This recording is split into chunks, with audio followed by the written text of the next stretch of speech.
Hey everyone, Kyle Woody here, founder and executive director of Jack's Caregiver Coalition, where our mission is to improve the way that guys think, feel, and act through every phase of their caregiving journey. And in a moment, I'll be joined with Mr. Bob Breck, our special guest. Today, I'm honored to be your host for our final fundraising campaign of the year, Give to the Jacks Day, in which we're collaborating with Give Him In for Give to the Max Day, Minnesota's annual day of giving, which is November 19th this year. Our goal for this campaign is to raise $12,000. That's enough to make 16 more stories of caregiver support like Bob Breck's a reality. And I'm excited that we've been blessed by a $5,000 matching grant from an anonymous donor, which will double your donation during this campaign up to $5,000. And now it's my honor to welcome Bob Breck, our second Give to the Jacks Day honoree of 2020. Bob lost his wife, Kathryn, to breast cancer in July of this year. Bob, first of all, we're so sorry for your loss. Thank you. Thank you. And I have to mention that Give to the Jacks Day is Bob's brainchild. He is a very creative guy with the words. I just love the play on the Give to the Max Day. I did worry a little bit about our friends at Give Him In that they might take exception to it, but no one said anything. So good. And I recall meeting you, Bob, in a caribou back in the good old days when we could meet with other people indoors. Yeah, I hope that comes back soon. Yeah, it's good to reminisce about those times. I thought I'd just kick it over to you and ask you to tell us your caregiving story and then just some of the most important things that your journey through caregiving so far has taught you. Sure. My wife, Kathryn, was diagnosed with breast cancer in the fall of 2016, which on top of many other things just turned out to be kind of a really rough time. And it was stage 2, but it was caught relatively quickly. It was pretty aggressive. So she went through all the treatments. She had a partial mastectomy, she had chemo, she had radiation, all of which wrapped up by May. And soon after that, she was declared to be not, I guess I never say cancer-free, but they couldn't find any cancer. So she was basically feeling like she was more or less cured. 2 years after that, 2019, we were actually celebrating the 2-year anniversary of her last radiation treatment with some friends who also had cancer in their history but were survivors. And the next day, Kathryn started to feel ill. She started to feel a stitch in her side, started to feel like she was having a panic attack, just completely out of the blue. And so we went into the ER. It was the day before Memorial Day. And 4 hours later, they gave her the ultrasound results, and she had cancer that had spread throughout her liver and into her bones. So we had it was a terrible shock, but she was put on immunotherapy treatments and recovered really nicely, so much so that in August, they couldn't find cancer in her body, which was wonderful. But we knew that wouldn't last. We just didn't know how long. It was about that time that I connected with Jax, and we had that caribou meeting, which was really, really wonderful to meet you. And she started to, her condition started to slip in around the time COVID came, in around March this year. And eventually, although she wasn't really, infirm at any point, she passed away at the end of July this year. So, yeah, so that was, it's expected, but it was still sudden in a lot of ways. And I was really grateful for, first of all, for Jax, a social worker that Kathryn had been working with, handed me a pamphlet about Jax, well over a year ago, and it kind of sat on my dresser for about a month or two because I was like, I don't know if I need this. And then Kyle and I met, and we hit it off, and I started to go to Clatch meetings, and it was absolutely wonderful. We can talk more about that later. But especially I learned from caregiving, a couple of things. I think part of it, and sort of related to the idea of hesitating to join Jax, is trying to bring in help early, whether it's a support group, whether it's friends who can help even with logistical things. Even when Kathryn was doing well and was up and around, the emotional toll was really, really kind of overwhelming. And I don't think I realized that, and realized what kind of help we could need, even with the practical stuff that we could well do ourselves, but we're just maybe too overwhelmed or too tired to do. Mowing the lawn, running to the grocery store, that kind of thing. And people wanted to help. So it wasn't really an imposition. I think the other, something else that I realized is just the bureaucracy that's involved. I mean, I'm dealing with it at a different level right now that Kathryn has died, with all the estate planning and legal stuff. But at the same time, beforehand, even dealing with health insurance on an ongoing basis, and scheduling all the appointments, which I took care of for Kathryn. There just was a lot of additional work. And I'm a freelancer, which was fortunate because I was able to take time to do those things as well, to spend more time with her. I also thought that, it was useful for us, and this was really Kathryn's insistence, and I was glad that she did push this, in talking to an attorney early on to plan out the healthcare directive, all the estates, the power of attorney, everything like that. We worked with an organization called Cancer Legal Care that did the work for Kathryn for free, and I can't recommend them enough. So if you are hesitating about, well, maybe we don't need to do this, or we should, it was just a huge relief for both me, but also for Kathryn, knowing that there were things that we wouldn't have to worry about, like the estate, and trying to at the last minute figure out what her wants were, what her needs were.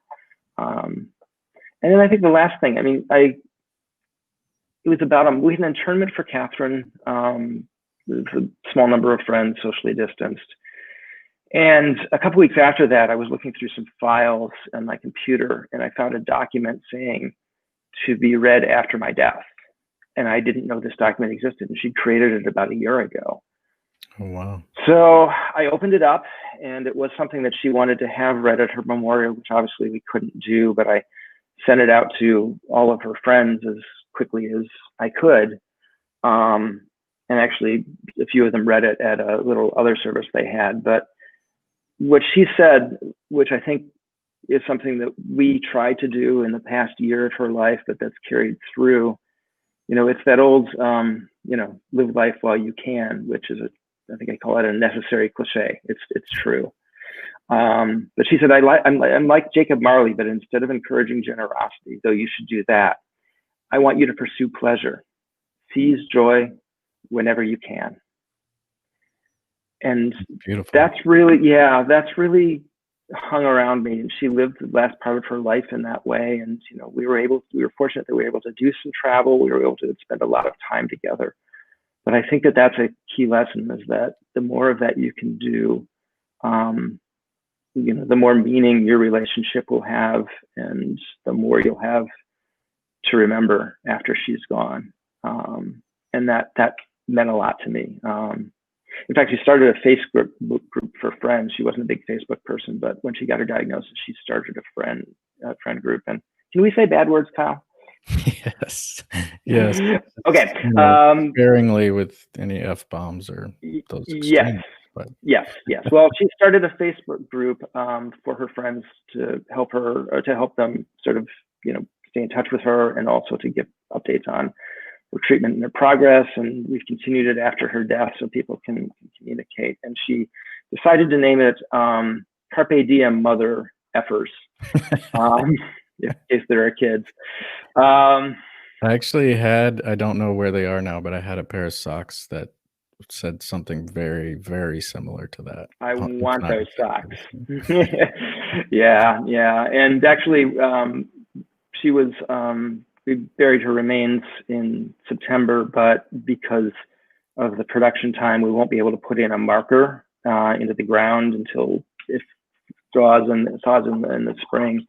And we've been struggling trying to think about like what goes on there, because the usual like wife, mother, devoted friend type thing doesn't seem to really cut it for her. And talked to a lot of family and friends, and we're actually considering putting that phrase on her marker, because that was so her, and it was what she really wanted Yeah, for us, I even love during her illness, but after her death. I love that, and it reminds me of, of all those lessons that you gleaned from your journey. That last one, it sounds like, was the most power, Hmm. sort of maybe the biggest one, um, and will guide you through the rest of your life. Um, and Yeah. I'm I'm reminded of a friend of ours, Kelly Grosslogs, who works with the dying, and she talks about how the dying teach us how to live, and Hmm. it's Yeah. so true, because Yeah.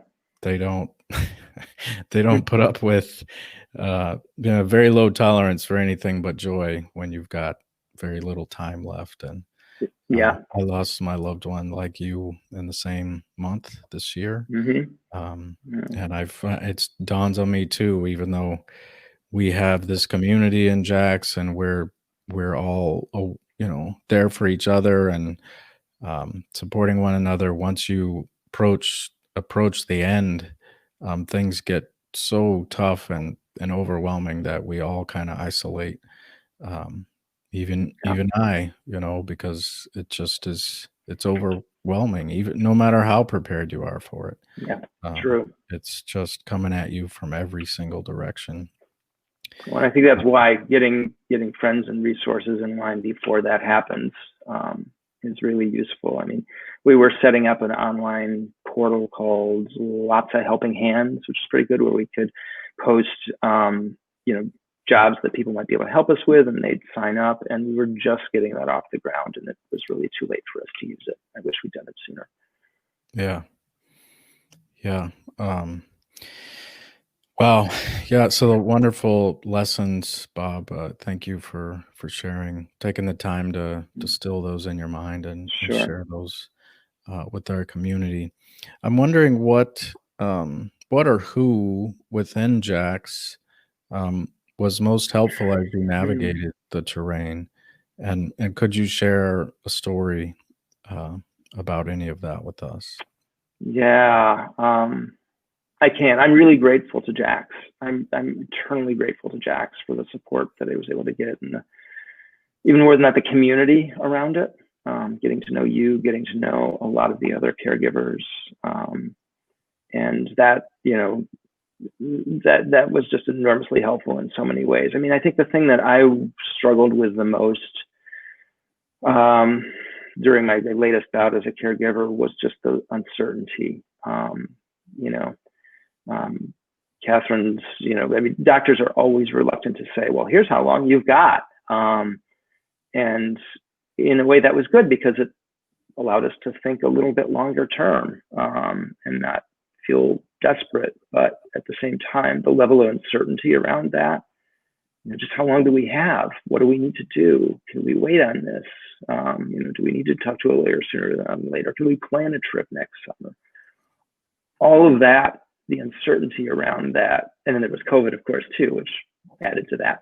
But all of that was really hard to wrestle with, and I started to join some of the classes in St. Paul that were run by and still are run by Dan Kramer, and that was it felt like a place where, I mean, to use a cliche, I felt like it was a safe space. I could ask anything. And even from the first meeting, I felt that, and felt that these people would understand and wouldn't judge.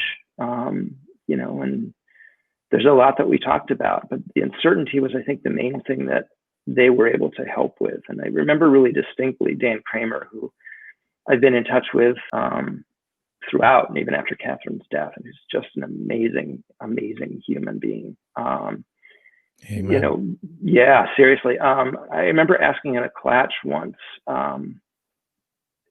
just kind of a practical, but also kind of an emotional thing, which is, okay, we've got a little money. Kathryn actually cashed in her life insurance early because she was classified as disabled.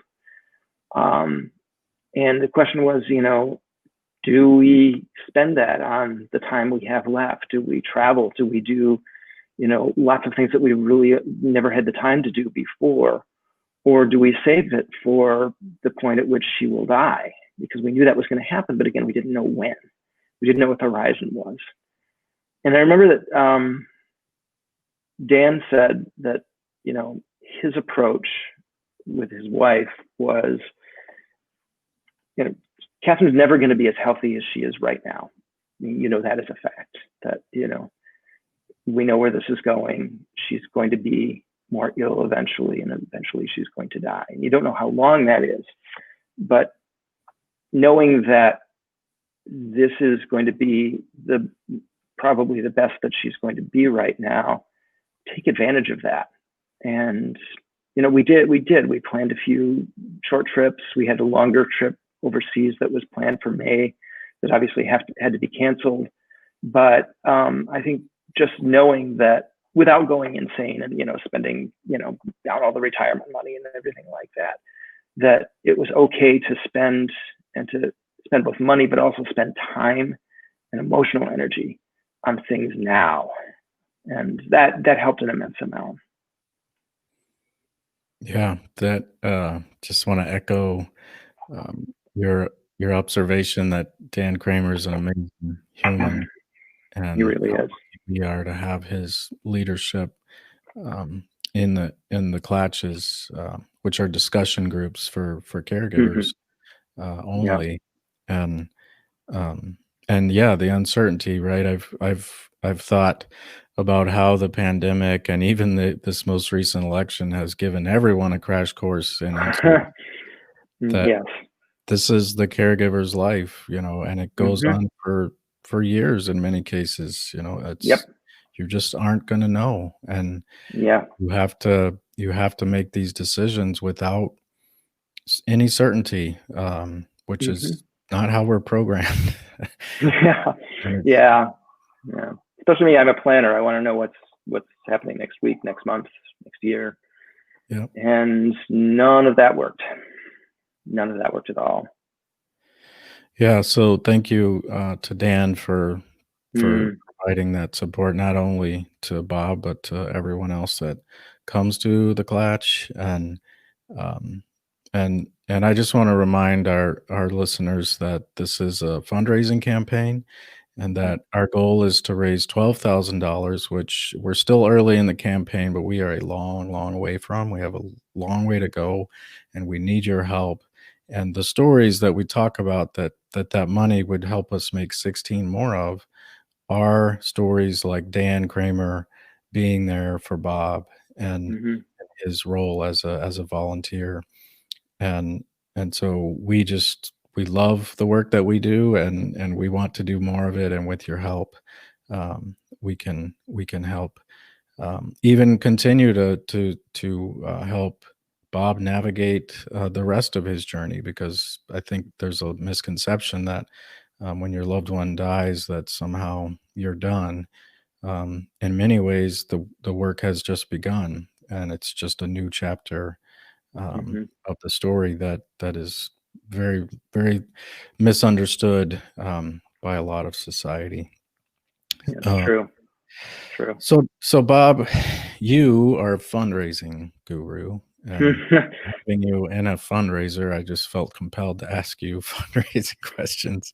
Um, that what are some common misconceptions about it, and why should people consider supporting our campaign? Yeah, it was funny. I remember that Caribou meeting when we first met. You were walking me through what Jax was about and asking me a lot of really, really great questions. And then at the end, I felt compelled to say, well, how can I help you? Because I do these things. I'm a freelance consultant for fundraising. I've been in nonprofit work for about 3 years. And, fundraising is interesting because I never expected I'd be in it, because I'm one of those people who I can't really talk to wealthy people and ask them for money, which is a big chunk of a lot of fundraising these days, is, major donors who you spend a lot of time getting to know and cultivating, and I just get tense. I don't like galas and things like that. So, I spent most of my career doing things like Give to the Jacks Day, where, it's contributions in whatever amount people can give to something that they really care about and see a lot of value with and see a lot of reason to support. And I think Jacks really does deserve that support. Whether you're caregiving now, whether you've been a caregiver, whether you're a friend of someone who is caregiving, having this resource is just invaluable. I mean, I think, I've gotten a lot of support from friends throughout this whole time, but I never knew someone who'd gone through this exact thing. I've been lucky. I haven't had a lot of friends who've passed away. And so I didn't really have a connection to someone who I guess was my, caregiving peer, for lack of a better term. Right. And Jacks was a way to find that very quickly, exactly when I needed it. And I was so grateful that it was there for me. And I think this campaign is really an opportunity for them to be there for others like me who are feeling a little lost, who are feeling uncertain, who are feeling alone. And Jacks does that. And I think the other thing that it is really amazing, just when we were talking about it, was I didn't realize how unique Jacks was. There aren't organizations like this elsewhere.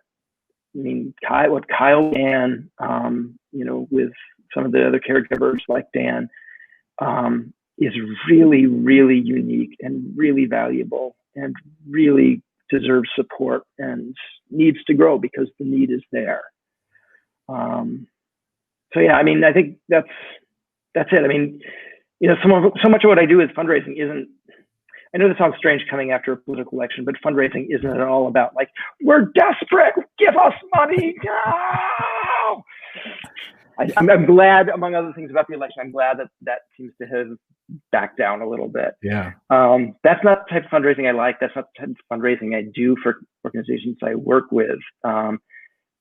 It's all about what is the value of this organization. And even more than that, giving people an opportunity to support the thing that matters to them. Because sometimes people just don't think, oh yeah, I can support them. They do wonderful work and oh yeah, I can help make that happen in the future. And I think, Give to the Jacks Day is an opportunity for people to do that, to recognize that there's a lot of need out there, that a lot of people need support that they are not getting, and that no other organization can really provide for them. And in whatever way they can to pitch in. And I'm really delighted that you have a matching grant because, even small amounts, whether it's one time or just a little bit each month, I give monthly and that's just very easy for me, both budget wise, but also I know that there's ongoing support. And the fact that you've got that match for that is really tremendous because small gifts can become much bigger gifts. Yeah. Yeah. So, number one, thank you for your, not only your support of your time, but your financial support that you give ongoing, which is just crucial to small organizations like us. It is. That we can plan around. And I think another important message you delivered there, and a good reminder to me is, any amount is meaningful, and we're not at the gala talking to folks who are trying to decide what to do with large sums of money. We're talking to people in our community who may not know that we even exist. We're talking to people who love Bob and just may not know as much about Bob's story and want to find a way to support something that he supports. And everyone else that it's a sum of small contributions that adds up to something very powerful. Sure. And I don't know how this is. That's good. Go ahead. Yeah, and I don't know how this has played out for you, but in a lot of cases, especially when you're talking to larger donors, whether it's a hospital foundation or someone who just has more capacity to give to you, it really matters how many donors you have, not necessarily how much they've given, but the fact that you can show that there's this broad base of support for what you do, and that there's a lot of value in that people have actually invested in whatever way they can, that's huge. Right. I know that can be really, really powerful. It demonstrates that the community sees value in it. And Exactly. so, yeah, while you might feel like, oh, this isn't enough, or it feels, trivial, well, to Bob's point, when we can say, look at all these small donors we have, or, not even, I don't like the word small, but these donors that we have that support us and believe in us, and that could equip us someday to win, much bigger funding that would help us scale up, Right. help us bring on more staff members, etc. So yeah, and I just want to thank you, Bob, for taking your time out today, and Sure. sharing your story with us. It's so recent and so raw, your loss, and I know from experience what that is like, and I appreciate you spending your time with us. And I have to say too, you said early on in the beginning that our brochure sat on your desk for a month or two. Yeah. There, you're the early adopter for most guys. A lot of the stories I hear, it's years, uh, and it tends to be whenever the loss is like, oh right, we're coming off of treatment, we're going into the end here. That's when we tend to hear from a lot of the guys that we serve. So, Yeah. I think another reason we selected you as an honoree is because of that. We're shining a light on the caregivers who are showing us the way, and that is being willing to acknowledge we don't have all the answers, that you do need a community of support, and that they're going to help you, because otherwise you wouldn't have most likely run into Dan Kramer, right? Like, what are the chances of that? No. Yeah. I mean, Right. it was kind of a shortcut to finding a community and finding people who were in my situation, including Dan. Yeah, and I suspect you guys will be friends for life. You're both going through something that's changed you both forever, and you get to help each other through that. So that's super cool. Yeah. In closing, I also want to express our gratitude for our volunteer producer, Mr. Chris Cloutier.